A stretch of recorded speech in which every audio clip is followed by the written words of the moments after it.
वहीं सोलापुर जिले में शिवसेना के भीतर अंदरूनी विवाद गहराता नजर आ रहा है।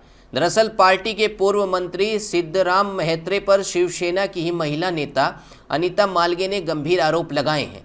जिला परिषद समूह में एबी फॉर्म वितरण को लेकर शुरू हुआ ये विवाद अब सोलापुर की राजनीति में हलचल मचा रहा है। वहीं शिवसेना नेता अनीता मालगे ने पूर्व मंत्री सिद्धराम मेहत्रे पर दबाव बनाने, धमकी देने और राजनीतिक ब्लैकमेलिंग जैसे गंभीर आरोप लगाए हैं। मालगे का कहना है कि मेहत्रे ने उन्हें चेतावनी दी थी कि यदि बैरागनी जिला परिषद समूह ने नहीं दिया गया तो पार्टी के सभी 9 जिला परिषद समूह छीन सकते हैं। सर्वांना जय महाराष्ट्र।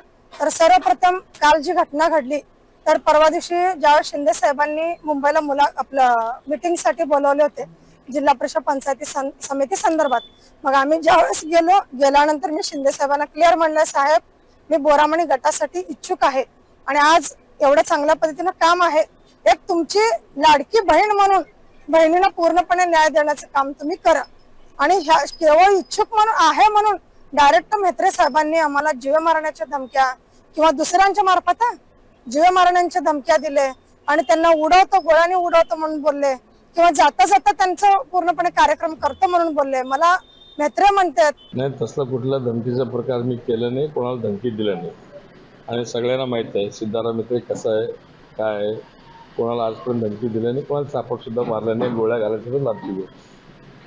हे प्रकार काय म्हणजे अनिता माळगे यांना जिल्हा परिषदला उभारायचं होतं, मग त्यांनी जिल्हा परिषदच्या तिकिटासाठी प्रयत्न करत होते। तिथं आमचा धनेश साचलार म्हणून पहिल्यापासून काम करत होता। आम्ही त्यांना सांगितले की बा जिल्हा परिषदला उभारायला अजून तेवढं तुमची तयारी झालेली नाही, ते धनेश साचलारांनी तयारी केलेली आहे। मी जिल्हा परिषदला तुम्हाला उभा करून एक शेत घालवण्यापेक्षा कशाला हे करता, म्हणून त्यांनी त्याला मला तिकीट आता मिळत नाही म्हणून तिने गोंधळ सुरू केलेला आहे।